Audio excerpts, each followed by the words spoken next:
कि लोग ऐसा कहते हैं मोटिवेशनल स्पीकर के बारे में कि मोटिवेशनल स्पीकर जो है वो लोगों को बेवकूफ़ बनाते हैं। जिस तरीके मोटिवेशन जब भी होता है वो इनसाइड आउट होता है, इंट्रिंसिक होता है, आपके भीतर से निकलता है। तो सेमिनार से निकलने के बाद चीड़ देंगे, फाड़ देंगे, उसके बाद 5 दिन बाद बैक टू नॉर्मल लाइफ। जहाँ देखो उधर मोटिवेशनल स्पीकर। इन चीज़ को लेके आप क्या सोचते हैं? और ये कहे बच्चे को नीट हुआ तो भी ठीक, आईआईटी हुआ तो भी ठीक, नहीं हुआ तो और ठीक, just enjoy the process.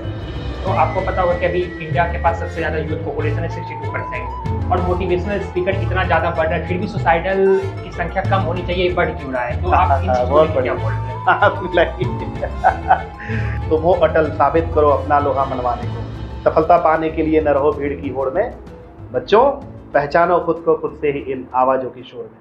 Hello दोस्तों, टीटीएस इंडिया में मैं शुभम कुमार, आप सभी का स्वागत है। दोस्तों, आज इस शो में मैं आपको आज एक ऐसे शख्स से मिलवाने वाला हूं जो अपने फील्ड में कहीं ना कहीं अपने बहुत आगे जा चुके हैं। हमारे साथ आज बैठे हुए हैं डॉक्टर अभिषेक श्रीवास्तव सर, जो बिहार से हैं, और मैं इनके बारे में बताना चाहूँगा कि अभिषेक श्रीवास्तव सर एक मोटिवेशनल स्पीकर और 2 बुक के ऑथर हैं, और मैं बता दूँ कि इनकी 5 बुक और भी आने वाली है।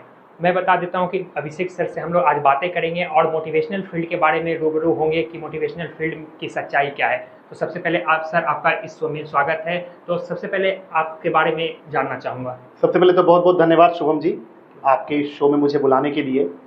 और ये टीटीएस इंडिया, ये जो आपका चैनल है, ये बहुत अच्छा काम कर रहा है। मैंने 1-2 वीडियोस देखे हैं, अभी घर जाके और सारे वीडियोस देखूंगा तो और अच्छे से रिव्यू दे पाऊंगा, बट 2-3 वीडियो मुझे बहुत पसंद आए हैं। तो कमाल का काम आप कर रहे हैं। तो सबसे पहले सर, आप अपने बारे में थोड़ा सा बताइए, आप कहाँ से, आप क्या कर रहे हैं और लोगों को। देखिए, मैं बेसिकली बिहार से हूँ और गांव हमारा हुआ रोहतास।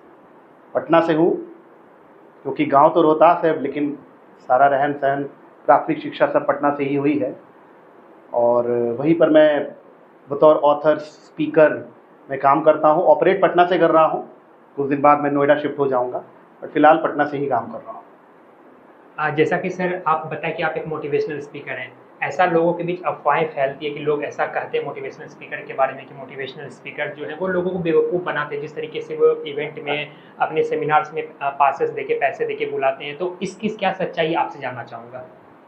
देखिए, जितने भी मोटिवेशनल स्पीकर्स हैं सभी बहुत अच्छा काम कर रहे हैं, लेकिन ये समझना ऑडियंस को है किस स्पीकर के बाद से वो कनेक्ट कर पा रही है। हर प्रकार के स्पीकर हमारे कंट्री में हैं। कुछ स्पीकर्स फिलोसॉफिकल हैं, कुछ स्पीकर स्ट्रैटेजिक है, कुछ स्पीकर स्टोरी टेलर्स हैं। कहीं ना कहीं सभी लोग अपने अपने लेवल पे बहुत अच्छा काम कर रहे हैं। आपने कहा कि अफवाह है, मैं समझ रहा हूँ आपका इशारा क्या है। आपका इशारा है कि सर लोग 500, 1000, 1500 का टिकट परचेज करते हैं और सेमिनार में, इवेंट्स में जाते हैं, लेकिन उनको बहुत कुछ खास फायदा नहीं होता है। Shubham ji, let me tell you one thing very frankly, किसी भी प्रकार का कोई भी मोटिवेशन कभी भी परमानेंट हो ही नहीं सकता है। जो ऑडियंस मुझे सुन रही है, थोड़ा ध्यान दें, this is worth repeating. Any kind of motivation is not permanent, because there is nothing in this universe which is permanent और इटर्नल। कोई भी चीज ऐसी नहीं होती शुभम जी जो स्थायी होती है हमेशा। अब सवाल ये उठता है, नाउ द क्वेश्चन इज, तो सर मोटिवेशन आता है, 4, 5, 6, 7 दिन रहता है, फिर चला जाता है, और उसका 1200-1500 रुपये हम लोग दे देते हैं, फिर बैक टू नॉर्मल लाइफ हो जाता है। अगर आप चाहते हैं कि आपके लाइफ में मोटिवेशन परमानेंटली रहे और आप उस मोटिवेशन के सहारे आउटस्टैंडिंग रिजल्ट्स को हासिल करें, मिसाल के तौर पे आप अगर यूपीएससी एस्पिरेंट हैं, आपने एक मेरा मोटिवेशनल क्लास अटेंड किया, आपका लेवल ऑफ मोटिवेशन यहां पर आ गया। कहां पर आ गया? ऊपर आ गया। कहां आ गया? गलत, ऊपर नहीं आया। मैंने अपना मोटिवेशन आपको ट्रांसफर किया, वो आपका मोटिवेशन था ही नहीं।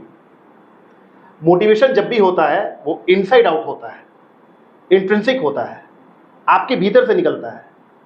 हम लोग जैसे स्पीकर्स लोग क्या करते हैं, खासकर मैं, मुझे पता है कि मेरे प्रोग्राम्स को मैं किस तरीके से, किस शिद्दत से और कितने कमिटमेंट से मैं डिजाइन करता हूं। मेरे प्रोग्राम्स में आपको साइंटिफिक टेम्परामेंट मिलेंगे। मतलब कि अगर आपको एक यूपीएससी का एग्जाम क्रैक करना है तो मैं ABCDE 5 आपको स्टेप्स दूंगा, 5 गेम चेंजिंग आइडियाज आपको दूंगा, जो अगर आप इंप्लीमेंट करोगे तो आपको बहुत फायदा होगा। तो ये रिसर्च करके, पर्सनल एक्सपीरियंस से और सोसाइटी को ऑब्जर्व करके, बड़े बड़े लोगों से सीख कर ये निकाला जाता है, बनाया जाता है। कुछ स्पीकर्स होते हैं जो सिर्फ कहानियां सुनाते हैं, वो भी अच्छी बात है, लेकिन आप कोशिश कीजिए कि वैसे स्पीकर को सुने। अगर आप जल्दी में रिजल्ट चाहते हैं तो ऐसे स्पीकर्स को सुने जो आपको प्रैक्टिकल स्टेप्स बता सके, कुछ स्ट्रेटजीज बता सके, जिससे कि आप बाहर निकल सकें। हाँ, जिस तरीके से सर आपने बताया कि कोई भी मोटिवेशन जो होता है वो परमानेंट नहीं होता, वो टेम्पररी होता है। टेम्पररी है। तो ये जो मोटिवेशनल स्पीकर्स बोलते हैं कि हमें ये करना चाहिए, मोटिवेशन के लिए ये करना चाहिए, तो आग लग जाना चाहिए, नहीं आग लगा देना चाहिए। हाँ, तो इन चीजों के लिए सेमिनार से निकलने के बाद चीड़ देंगे, फाड़ देंगे, उसके बाद 5 दिन बाद back to normal life.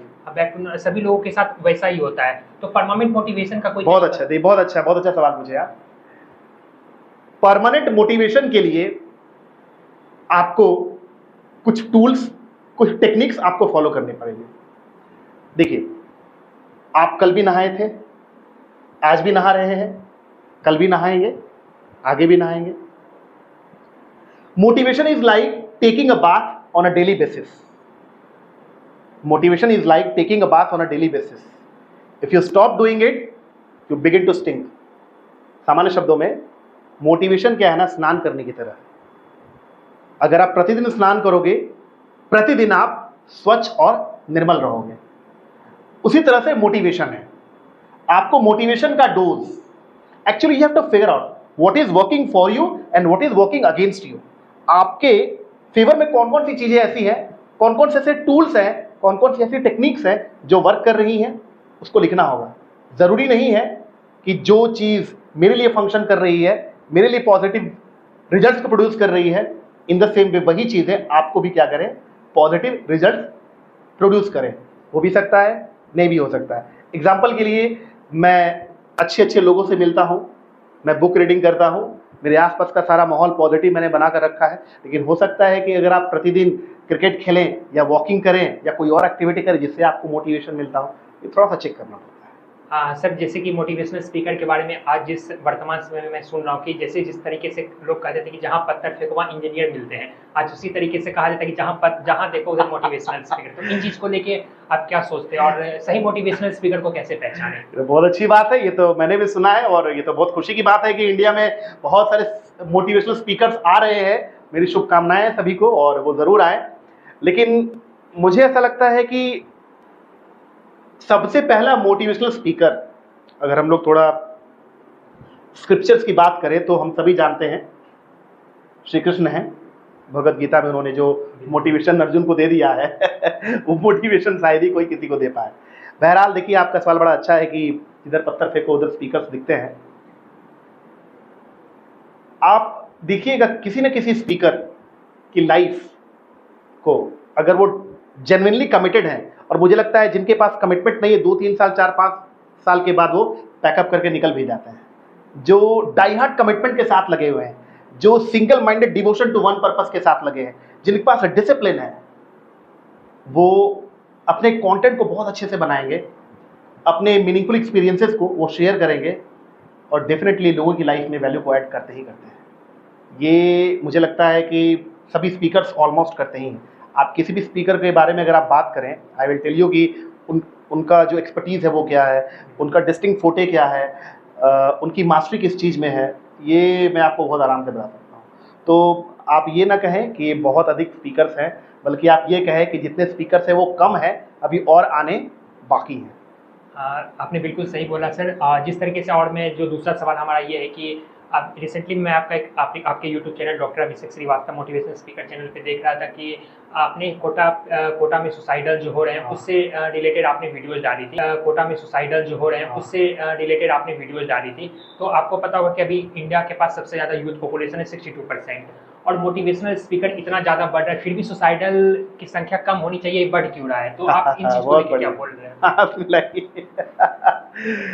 On an average in India, 35 students are committing suicide on a daily basis. ये तो आप देखे भी होंगे मेरे वीडियो में। आपका ये सवाल है कि जब स्पीकर्स इतने बढ़ रहे हैं तो सुसाइड क्यों नहीं रुक रहा है? तो बड़ा अच्छा सवाल पूछा आपने। देखिए सी शुभम,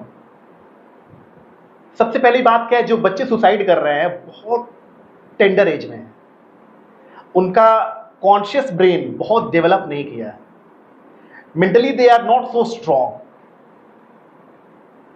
एकेडमिकली स्ट्रॉन्ग होना और मेंटली स्ट्रॉन्ग होना दोनों दो गेम है बॉस, ठीक है। स्टूडेंट्स जो कोटा में सुसाइड कर रहे हैं उनका एकेडमिक का जो लेवल है ना वो जबरदस्त है, लेकिन इमोशनल इंटेलिजेंस, जिसके बारे में वर्ल्ड इकोनॉमिक फोरम भी चर्चा करता है, जो कि बहुत मैंडेटरी स्किल्स है अगर आपको लाइफ में ग्रो करना है, तो आई थिंक कि उसकी कमी है। अब आते हैं आपके सीधे क्वेश्चन पे, स्टूडेंट क्यों सुसाइड कर रहे हैं। तो स्टूडेंट क्या है ना कि वहां पर जब जाता है तो उसके मन में मेडिकल है तो मेडिकल, इंजीनियरिंग है तो इंजीनियरिंग, इसके अलावा कोई दूसरा ख्वाब देखा ही नहीं है। नतीजा क्या होता है? नतीजा यह होता है कि उसे लगता है कि मेरा जन्म ही हुआ है डॉक्टर बनने के लिए, दूसरा कोई काम मैं कर ही नहीं सकता। उन बच्चों से मैं कहना चाहता हूं कि ऑप्शंस की कमी नहीं है, ठीक है ना। पहचानो खुद को खुद से ही इन आवाजों की शोर में, तुम में भी कुछ खास है जो नहीं कहीं किसी और में। गिरकर उठो, उठकर बढ़ो, अपनी पहचान बनाने को तुम हो अटल, साबित करो अपना लोहा मनवाने को। सफलता पाने के लिए न रहो भीड़ की होड़ में, बच्चों पहचानो खुद को खुद से ही इन आवाजों की शोर में। तो विद्यार्थी अपने आप को पहचान नहीं पा रहा है, और माता पिता के प्रेशर में। अभी सुप्रीम कोर्ट का स्टेटमेंट आपने पढ़ा होगा, मैंने वीडियो में बताया है। सुप्रीम कोर्ट ने कहा है कि बच्चे जो सुसाइड कर रहे हैं उसमें कोचिंग इंस्टीट्यूशंस की गलती नहीं है, पेरेंट्स की गलती है, क्योंकि पेरेंट्स अनावश्यक प्रेशर अपने बच्चों पर डाल रहे हैं। तो अब सुसाइड रुक क्यों नहीं पा रहा है? देखिए ये एक अलग टॉपिक है, मेरा बहुत हार्डकोर रिसर्च है और इस पर मैंने बहुत ज़्यादा काम किया है, तो झटपट में इसको तुरंत सॉल्व कर देना थोड़ा मुश्किल होगा, लेकिन फिर भी, क्योंकि देखिए जब किसी भी चीज़ को आप बहुत लार्ज स्केल पे पढ़ रहे हैं तो उसको 5-7 मिनट में आप नहीं एक्सप्लेन कर पाइएगा। अगर आप 25 बुक्स पढ़ते हैं, जैसे हम लोग का एक कमिटमेंट है किसी भी स्पीकर का, मुझे लगता है सभी स्पीकर का होगा, कि किसी भी एक ट्रेनिंग प्रोग्राम को हम लोग लेने जाते हैं ना, तो उस टॉपिक पर मिनिमम हम लोग का 25 बुक्स रखा हुआ है, उसको बिना पढ़े हुए हम लोग ट्रेनिंग प्रोग्राम नहीं ले सकते, ये हम लोग का एक ओथ है। तो in the same way suicide एक बहुत बड़ा टॉपिक है, और जल्दी में मैं आपको अगर बताऊं तो बच्चे खुद में इतने कमजोर हो जाते हैं, उनका खुद का आत्मविश्वास इतना टूट जाता है, और हम सारे स्पीकर्स पहुंच भी नहीं पा रहे हैं उन तक, सिर्फ डिजिटली पहुंच रहे हैं, फिजिकली नहीं पहुंच रहे हैं। फिजिकली उन तक पहुंचने की जरूरत है। स्पीकर्स को कोटा में, स्पीकर्स को और भी कई जगह, आप हालांकि कोटा को मैंने टारगेट किया है, लेकिन सिर्फ कोटा एक ऐसा जगह नहीं है, ठीक है ना। अगर आप देखेंगे 2023 में तो सिर्फ 13,000 स्टूडेंट्स ने सुसाइड किया, 13,000 प्लस, ये भी गवर्नमेंट फिगर है, ज्यादा होगा एक्चुअल में। अच्छा, जो बच्चे डिप्रेशन में गएंगे उनका तो फिगर अलग ही होगा, राइट, उनका फिगर तो बिल्कुल अलग होगा। तो माई सिंपल पॉइंट इज कि जितने भी स्पीकर्स हैं उन सभी लोगों को अप्रोच करना चाहिए इंस्टीट्यूशंस में, कोचिंग्स में, और कोचिंग वालों को भी स्पीकर से क्या करना चाहिए, बॉन्डिंग करनी चाहिए, सो दैट कि उनका जो नॉलेज है ना स्पीकर्स का वो बच्चों तक पहुंचे और बच्चों को बहुत बहुत क्या हो सके, आसानी हो सके। और आप डिप्रेशन में कैसे आए, तो आज की तारीख है 18 जून 2024, इसके 48 घंटा पहले आपके साथ क्या क्या हो रहा है, ठीक है, बिल्कुल इसको देखना जरूरी है। 48, 72, 36 घंटे पहले क्या क्या हुआ है उसको देखना जरूरी है, तो पहले वहां देखना होगा, ठीक है। तो उसके लिए क्या है कि आप जानना चाह रहे हैं कि डिप्रेशन से बाहर कैसे निकले, मैं बता रहा हूं आपको, थोड़ा मैं पीछे लेके चल रहा हूं आपको। तो 48 आवर्स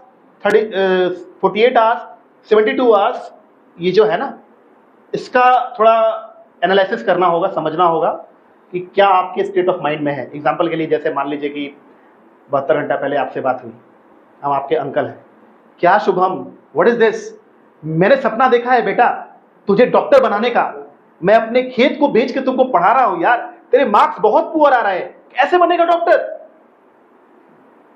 मम्मी बोल रही हैं नहीं नहीं, हमारा बेटा तो बहुत अच्छा है, हमारा बेटा डेफिनेटली बहुत अच्छा करेगा अपने लाइफ में, हमारा बेटा तो जरूर डॉक्टर बनेगा, हमारे अधूरे सपने को पूरा करेगा, है ना बेटा शुभम। तो एक एक्टिव किलर है अपने बच्चे का, और दूसरे क्या है, पैसिव किलर है। और दोनों अंकल आंटी, दोनों मम्मी पापा क्या है, अननोन है इससे। तो जब हम ऑन अ लाइटर मोड भी बच्चे को बोलते कि नहीं हमारे बेटा तो सारे सपने को पूरा करेगा, आप सुसाइड लेटर्स जाके पढ़िएगा जो इंटरनेट पे अवेलेबल है, या मैंने उन परिवारों से बात करी जिनके बच्चों ने सुसाइड किया है। अगर आप लाइटर नोट पे भी बच्चे को कहते हो कि मेरा बच्चा तो जरूर मेरा सपना पूरा करेगा, पेरेंट्स हाथ जोड़ के विनती है, बच्चे सपनों को पूरा करेंगे ये तो पता नहीं, लेकिन जिंदगी भर के लिए आपकी आंखों में सपना बन के रह जाएंगे। तो इसको थोड़ा समझिए और ये बच्चे पर प्रेशर नहीं दें, और ये कहें बच्चे को नीट हुआ तो भी ठीक, IIT हुआ तो भी ठीक, नहीं हुआ तो और ठीक, जस्ट एंजॉय द प्रोसेस को एंजॉय करो बेटा, ठीक है। अब आते हैं आपके सोल्यूशन पे, डिप्रेशन पे। तो पहले तो ये देखना होगा, मान लेते हैं कि आज आप डिप्रेस्ड हैं, तो हमारे अगल बगल आस पड़ोस में जो भी लोग हैं, जो आपके मित्रगण हैं, आपके बिहेवियर में जो चेंज आ रहा है, वो मित्रों को थोड़ा अलर्ट रहना पड़ेगा, क्योंकि अगर मित्र अलर्ट नहीं रहेंगे तो कहानी खत्म है। आप जाके कूद जाइएगा कहीं से, आप कुछ खा लीजिएगा ऐसा जो आपको नहीं खाना चाहिए, आप अपने आप को पंखे से लटका लीजिएगा, हालांकि स्प्रिंग लोडेड फैंस का अरेंजमेंट हो रखा है ना। केंद्र सरकार ने भी चुप्पी तोड़ी है, उन्होंने, मैंने पूरा डिटेल केस स्टडी बनाई है, आप डिस्क्रिप्शन में लिंक दे दीजिएगा, लोग देख लेंगे। बट ये आप समझ रहे हैं ना कि पता नहीं चला तब तो बच्चा गया। तो आपका कहना है कि निकले कैसे, ये तभी निकल पाएंगे जब सामने वाला पकड़ सके कि आप परेशानी में हैं। और इसके लिए जितने भी हम लोग टीचर्स हैं, पेरेंट्स हैं, गार्डियंस हैं, फ्रेंड्स हैं, हम सभी को एक्टिव मोड पे अलर्ट रहना होगा, अवेयर रहना होगा। अगर पकड़ लिए कि परेशानी में है शुभम, तो उसके बाद तो 1000 रास्ता है। बिल्कुल, आपने बिल्कुल सही बात बताई सर। जिस तरीके से और भी हम आपके बारे में जानकारियाँ प्राप्त कर रहे थे, तो आपने कुछ बुक्स लिखे हुए, 2 बुक्स लिखे हैं, तो आप उस बुक के बारे में बताइए कि उस बुक का विजन क्या था आपका लिखने का, और उस बुक का पर्पस क्या है। जिस तरीके से दोस्तों आप लोग ये दोनों बुक देख सकते हैं यहाँ पे, एक विजडम ऑफ एक्सीलेंस और यू आर अनस्टॉपेबल, ये इन्होंने सर ने ही लिखी हुई है दोनों बुक को। और सर से जानते हैं कि इस बुक के बारे में इनका क्या पर्पस था लिखने का, और इस बुक में क्या इन्होंने बताया है। देखिए, books are amusement in darkness, books are inner guiding souls, okay, which you can say motivate us during our series of struggle. Books लिखने का पर्पस सिर्फ यही था कि मैं लोगों तक पहुंचा सकूं अपना मैसेज, क्योंकि बतौर स्टूडेंट, मैंने जो स्टॉक्स में ये बताया भी है कि बतौर स्टूडेंट मैंने अपने लाइफ में बहुत चैलेंजेस देखे हैं, सभी लोग देखते हैं, बट मैं निकल पाया। मैं उन कम लोगों में से हूँ जिसने डिप्रेशन को, फ्रस्ट्रेशन को, सुसाइडल थॉट्स को बड़े करीब से देखा है, सुसाइड्स को अटेम्प्ट किया है, और वहाँ से निकला हूँ, थोड़ा बहुत कुछ अच्छा कर पा रहा हूँ सोसाइटी के लिए। तो यही रीज़न था कि मैंने बुक लिखा। अभी मेरी 5 बुक्स और भी पाइपलाइन में हैं, मेरी 5 बुक्स अभी और आने वाली हैं, और हमारा पर्पस है कि हमारे बातों से, हमारे संबोधन से, हमारी लेखनी से किसी न किसी का लाइफ क्या हो सके, इम्पैक्ट हो सके। मुझे याद है मैंने बुक में लिखा है, महात्मा गांधी जी की मम्मी ने गांधी जी से कहा, मोहन बेटा, समस्त जीवन काल में यदि तुम किसी एक इंसान के जीवन में परिवर्तन लेके आ जाओ तो इंसानी जीवन तुम्हारा सफल हो गया। तो मैंने लिखा है अपनी बुक में, तो किसी एक इंसान का भी ज़िंदगी अगर बदल जाए मेरी बातों से, मेरी लेखनी से, तो मैं अपने आप को भाग्यशाली समझूंगा। सर, जिस तरीके से आपकी ये बुक्स, अगर कोई भी बुक्स परचेस करना चाहता है तो वो बुक कहाँ से ले सकता है? मेरी पहली बुक है विजडम ऑफ एक्सीलेंस, मेरी दूसरी बुक है यू आर अनस्टॉपेबल। आप गूगल कर लीजिए, आपको सब कुछ मिल जाएगा। जो भी ऑनलाइन प्लेटफॉर्म है वहाँ पे आपके हर जगह आप प्लेटफॉर्म का नाम बोलिए, मेरी बुक वहाँ है। तो हम लोग सर फिर क्वेश्चन पे आते हैं। जिस तरीके से आपने मोटिवेशनल स्पीकर के फील्ड को बताया, तो आप यूथ को क्या मैसेज देना चाहोगे एज अ मोटिवेशनल स्पीकर कि यूथ को क्या करना चाहिए अभी के समय में, जिस तरीके से ये सारी डिप्रेशन, एंजाइटी, इन सबसे बच सके, और एक मोटिवेशनल स्पीकर होने के नाते आप यूथ को क्या मैसेज दोगे? कोई कवि हैं, कवि का नाम मैं मिस कर रहा हूँ, छुप छुप अश्रु बहाने वालों, मोती व्यर्थ बहाने वालों, कुछ सपनों के मर जाने से जीवन नहीं मरा करता है। ये काफ़ी लंबी कविता है, मैं मिस कर रहा हूँ कि किसी एक बहुत नामी कवि ने लिखा है। तो सपने जो है ना वो मरेंगे भी, लेकिन फिर भी सपनों को जीवित रखिए। एक सपना मर रहा है, दूसरा सपना बनाइए, दूसरा मर रहा है, तीसरा बनाइए, तभी तो मैं कहता हूँ यू आर अनस्टॉपेबल। मैसेज यही है कि सबसे पहले तो एक अच्छा इंसान बने, सबसे इंपॉर्टेंट वही है। अच्छा, उसके साइड इफेक्ट्स भी हैं, मैं अभी बता दे रहा हूँ। अगर आप अच्छा इंसान है तो थोड़ा बहुत 5 से 10% आपका लोग शोषण करेंगे, मेरा होता है 5 से 10% मेरा शोषण होता है और मैं खुश हूं उससे, क्योंकि अच्छा इंसान बनने का वो रिपरक्यूशंस है, ये निगेटिव कंसिक्वेंसेस तो है, ये तो आपको पहले समझना होगा। सेकंड, आप अगर पैसा में आगे बढ़ना चाह रहे हो तो आपको 2 चीज सीखनी ही पड़ेगी, पहला सेल्स और दूसरा मार्केटिंग। अगर अभी के टाइम में अगर आप सेल्स और मार्केटिंग नहीं जानते हो, आप बहुत ज्यादा अधिक पैसा नहीं कमा पाओगे। फिर आपको लगने लगेगा कि इतना नॉलेज लेने के बाद भी इतना पढ़ाई करने के बाद भी जिस मुकाम पर मुझे पहुंचना चाहिए था मैं नहीं पहुंच सका। रीजन बस एक ही है कि आप सेल्स और मार्केटिंग नहीं जानते हैं। सेल्स और मार्केटिंग आप पढ़िए, सीखिए, और इंडिया के एजुकेशन सिस्टम पे भरोसा मत कीजिए। इंडिया का एजुकेशन सिस्टम, आप किसी भी सेल्फ मेड मिलियनेयर या बिलियनेयर से मिलिएगा तो कभी भी इंडिया के एजुकेशन सिस्टम की बदौलत वो वहां तक पहुंचा ही नहीं है।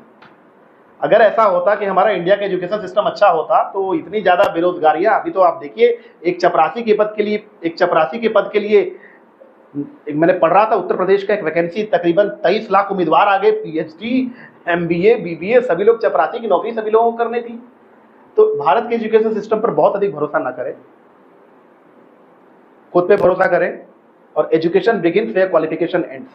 मतलब मास्टर डिग्री तो मस्ट है आपका करना, लेकिन मास्टर डिग्री के बाद भी आपको पढ़ाई करनी पड़ेगी।